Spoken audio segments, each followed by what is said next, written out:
آج ہم قرآن کی ایک بہت مشہور آیت پر بات کر رہے ہیں، الخبیثات للخبیثین والی آیت، سورۃ النور آیت 26۔ جی ہاں، والخبیثون للخبیثات والطیبات للطیبین والطیبون للطیبات۔ بالکل، تو عام طور پہ تو یہی سمجھا جاتا ہے نا کہ یہ شادی کے بارے میں ہے، مطلب اچھے مرد اچھی عورتیں۔ جی، اور برے مرد بری عورتیں، یہ بہت عام تفسیر ہے۔ ہاں، لیکن ہمارے پاس ڈاکٹر محمد ہدایہ کی ایک یوٹیوب ویڈیو کا کچھ مواد ہے، اور وہ کچھ اور ہی کہہ رہے ہیں۔ جی، ڈاکٹر ہدایہ کا موقف اس عام فہم سے آپ کہنے بالکل مختلف ہے۔ اچھا، تو کیا کہتے ہیں وہ؟ اگر شادی کے بارے میں نہیں تو پھر؟ ان کے مطابق یہ آیت اصل میں شادی یا جوڑوں کے انتخاب کے بارے میں ہے ہی نہیں۔ ہے ہی نہیں؟ یہ تو بڑی عجیب بات ہے۔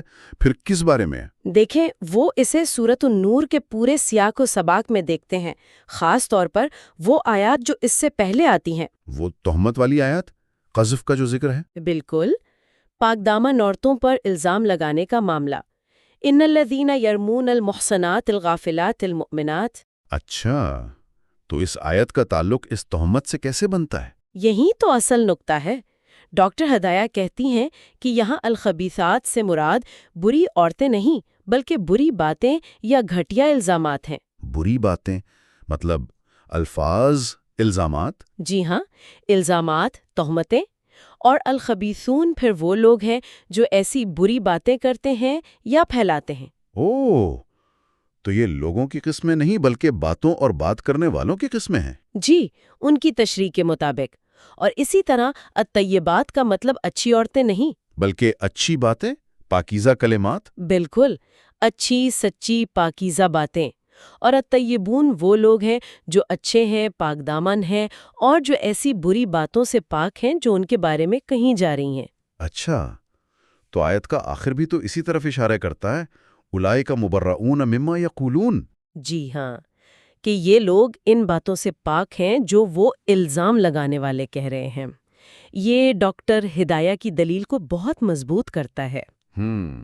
یہ تو واقعی بالکل مختلف تصویر ہے، مطلب جو ہم صدیوں سے سنتے آئے ہیں شادی کے حوالے سے۔ جی، وہ اس تفسیر کو چیلنج کر رہے ہیں۔ مواد میں یہ بھی تھا کہ وہ ان علماء پر تنقید کرتے ہیں جو شادی والی تفسیر کو فروغ دیتے ہیں، کہتے ہیں کہ وہ یفہمو علی ہوا، یعنی اپنی مرضی سے مطلب نکالتے ہیں۔ جی، وہ اس بات پر زور دیتے ہیں کہ قرآن کی آیت کا مطلب اس کے سیاق و سباق سے نکلنا چاہیے، نہ کہ ہماری اپنی خواہشات یا پہلے سے طے شدہ خیالات سے۔ اور انہوں نے کوئی مثال دی ہے؟ ہاں، وہ کہتے ہیں کہ جب قرآن شادی اور میاں بیوی کے تعلق کی بات کرتا ہے، جیسے سورۃ الروم کی آیت ہے وَمِنْ آیَاتِهِ أَنْ خَلَقَ لَكُم مِّنْ أَنفُسِكُمْ أَزْوَاجًا، تو وہاں انداز بالکل مختلف ہے، الفاظ مختلف ہیں۔ اچھا، اس آیت کا جو لہجہ ہے وہ تہمت، الزام تراشی اور کردار کشی والے ماحول سے زیادہ مطابقت رکھتا ہے۔ تو خلاصہ یہ ہوا کہ ڈاکٹر ہدایہ کے مطابق یہ آیت بری باتوں اور اچھے لوگوں، بری باتوں اور برے لوگوں کے تعلق کے بارے میں ہے، نہ کہ ازدواجی جوڑوں کے۔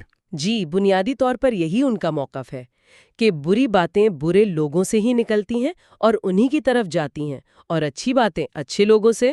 اس کا مطلب تو یہ ہوا کہ ہمیں مذہبی متن کو سمجھنے کے لیے بہت احتیاط کی ضرورت ہے، سیاق و سباق کتنا اہم ہو جاتا ہے۔ بالکل، ایک آیت کو الگ کر کے دیکھنے سے مطلب کچھ کا کچھ ہو سکتا ہے، اور یہ تفسیر ہمیں یہ بھی سوچنے پر مجبور کرتی ہے کہ کیا؟ کہ معاشرے میں بعض اوقات کوئی ایک تفسیر اتنی عام کیسے ہو جاتی ہے، کیسے وہ نسل در نسل چلتی رہتی ہے، چاہے وہ متن کے اپنے سیاق و سباق سے پوری طرح ہم آہنگ نہ بھی ہو۔ یہ واقعی گہرا سوال ہے کہ علم کیسے بنتا ہے، کیسے پھیلتا ہے، اور کیسے وقت کے ساتھ ساتھ اس پر مختلف معنی چڑھ جاتے ہیں۔ جی، اور یہ صرف اس ایک آیت کا معاملہ نہیں، یہ عمومی طور پر مذہبی فہم کے لیے ایک اہم نقطہ ہے۔